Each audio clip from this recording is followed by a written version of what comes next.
Welcome again to the Starlings One podcast. I'm Patrick Delaney. Thank you for joining us after last week's episode. Today we have another episode about prediction markets in the education space, or within the ed tech space, you might more specifically say. This is from a business journal. We're looking at a paper from a business journal called the Journal of Teaching in International Business. This is a paper called Teaching the Concept of Risk, Blended Learning Using a Custom-Built Prediction Market by Garvey and Buckley, which used a class of business students and had these business students review insurance loss claims on a weekly basis in the state of New York and some other states over a period of time, and they tried to predict what those loss amounts would be.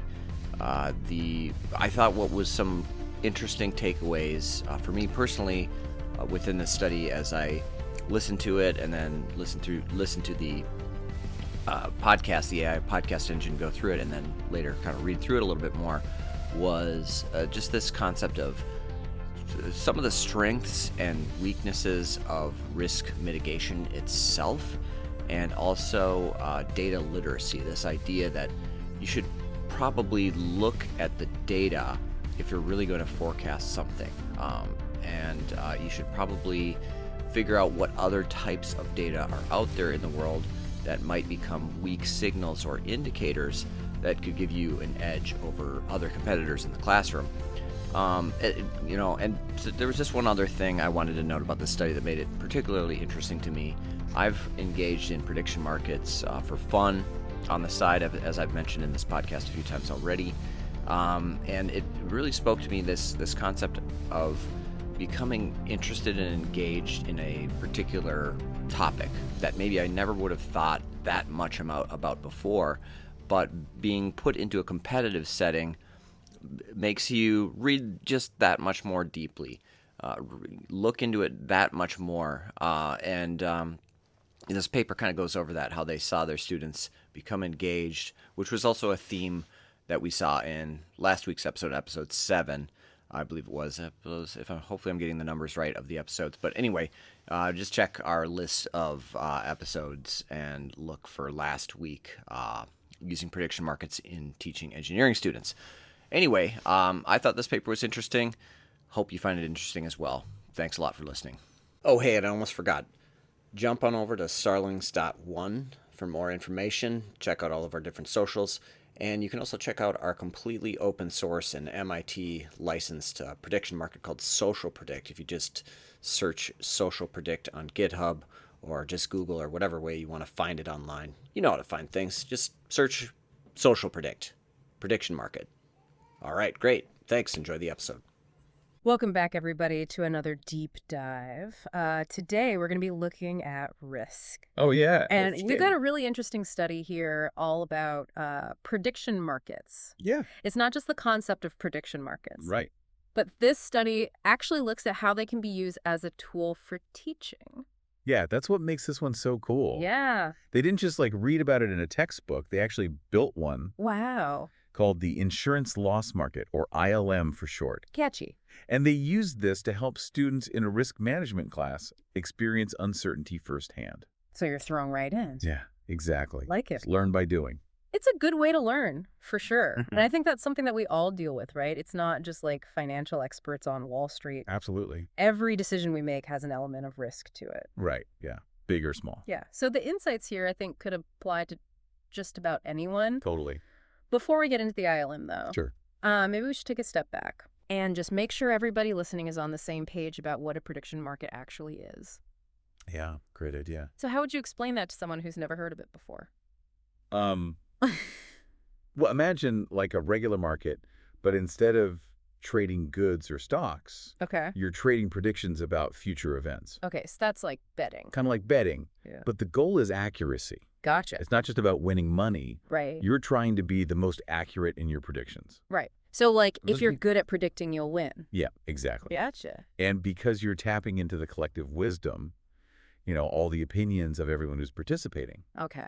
It can actually be surprisingly good at forecasting things, Wow. like election outcomes or product launches or anything really. That's really interesting, like the Yeah. wisdom of the crowds. Yeah, in a way. Okay, cool. Yeah, So that's a prediction market in a nutshell. exactly. And this study by Garvey and Buckley back in 2010, Right.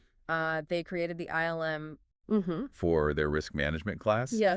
And specifically, they had students forecast weekly insurance losses Right. in 3 different U.S. states, Right. California, Florida, and New York. Mm-hmm. I guess each state's probably prone to different types of disasters, so it wasn't just about one kind of risk. That's exactly right. Each state has its own unique risks to consider. Okay, so it's more than just picking stocks or something. It's like Yeah. figuring out where and how much insurance money is going to be needed. Yeah, exactly. Did they just throw darts at a map, or was there some method to it? Oh, no darts involved. Okay, good. The students actually had access to historical loss data, just like insurance professionals would use in the real world. Okay, so they've got the data Mm-hmm. to look back on, Yeah, but they also had real-time information. right. They had to stay up to date on the latest weather forecasts, potential hazards, things like that. Wow, okay. Mm-hmm. So it's really trying to mimic what it's actually like. Yeah, it was a pretty realistic simulation. That's awesome. And then their performance was measured against actual loss data from a company called Zactware. Interesting. Yeah, they track this stuff for the insurance industry. Okay, so like the real deal. Yeah, they had a benchmark to compare their predictions against. Got it. So they had the information, but obviously there was still that element of the unknown. Of course. Like you never know what's actually going to happen. Right, that's the whole point of risk management. So how did they do? Were they naturally good at this risk assessment? Well, that's where things get interesting. Okay. Initially, even with all that data at their fingertips, they tended to make some pretty risky and overconfident predictions. Oh, so even though they knew things were uncertain, they still underestimated how much. It seems that way, yeah. It's kind of like everyone's an expert until they're not.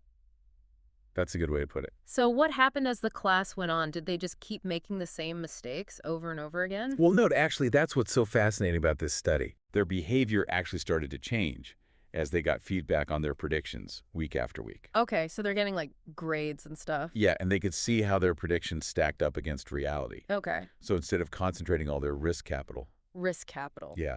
Basically, think of it like the amount they were willing to potentially lose on each prediction. Okay, got it. They started to diversify it across more loss bands. On loss bands. I know it sounds a bit technical, Yeah. but think of it like this. Okay. Instead of betting everything on one specific outcome, like saying exactly $10 million in losses will happen this week, they spread their predictions across a range of possibilities. Okay. So maybe some in the $5 to $10 million band, some in the $10 to $15 million band, and so on. So not putting all their eggs in one basket. Exactly. Kind of like how you wouldn't invest your entire savings in just one company, no matter how promising it seems. Precisely. Right? It's about spreading the risk.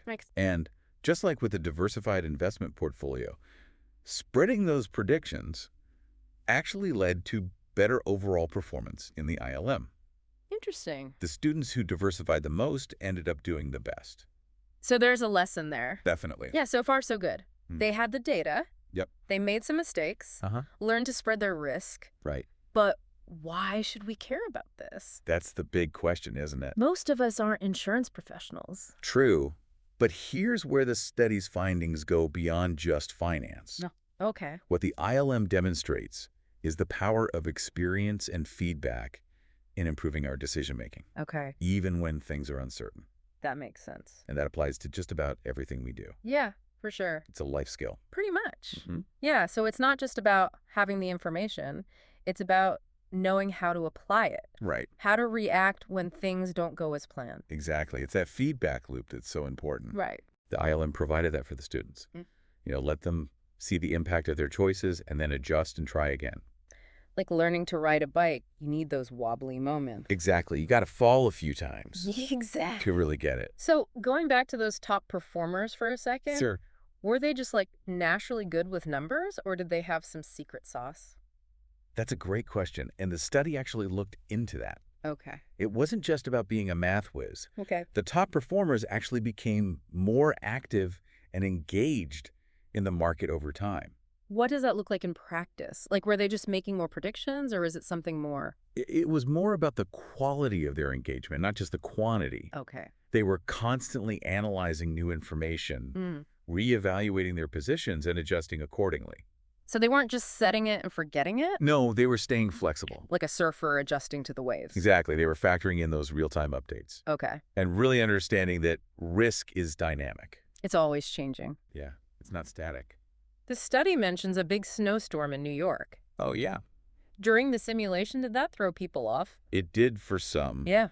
But the top performers, they reacted quickly, Okay. adjusted their predictions to account for the likely increase in insurance claims.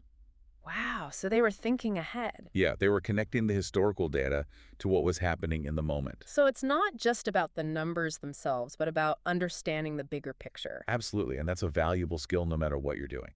It sounds like these students were getting a crash course in thinking about risk in general. Yeah, it was almost like a new mental model for them. Okay, so it's going way beyond the classroom at this point. Definitely. You're the expert here. What was it that struck you most about this research? You know what really stood out to me was the potential of prediction markets as a teaching tool. Oh, yeah. We talk about them for forecasting things like elections, Right. but they could be really powerful in education.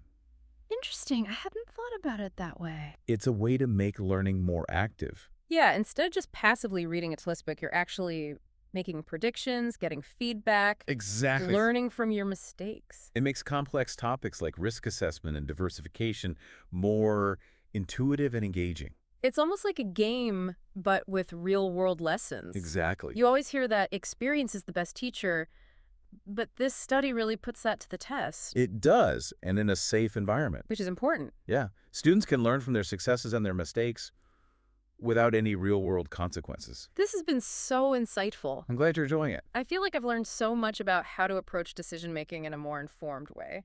That's great to hear. Before we wrap up, though, one more question for you. Okay, shoot. The study focused on insurance, but where else could this kind of approach be used in education? Oh, the possibilities are endless. Okay, I like that. Imagine using prediction markets to teach political science, economics, even climate change. Students could predict election outcomes, economic indicators, the impact of policies. So they're getting hands-on experience Exactly. with these complex systems. And they're gaining a deeper understanding of the forces at play. It's almost like giving them a glimpse into the future, but with the opportunity to learn and adjust as they go. That's a great way to think about it. It's a really cool concept. And remember, it's not about being right all the time. Right. It's about encouraging critical thinking, collaboration, Okay. and adaptability in the face of new information. This has been fantastic. I'm glad you think so. I feel like I've learned so much about risk and how to approach it. That's what we like to hear. But before we sign off, let's leave our listeners with a thought-provoking question. Okay, I like it.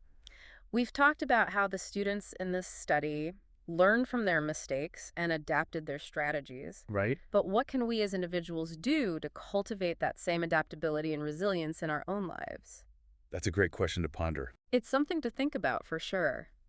Yeah, it really makes you think about how we approach challenges in general, right? It does. Not just trying to avoid mistakes, but actually using them as opportunities to learn and grow. Exactly. And that's a crucial mindset shift, especially when we're talking about risk. Okay. We've talked about diversification, spreading your bets. Right, not putting all your eggs in one basket. Right. But there's another side to this that I think the study really highlights. Okay. I'm intrigued. What's the flip side of diversification?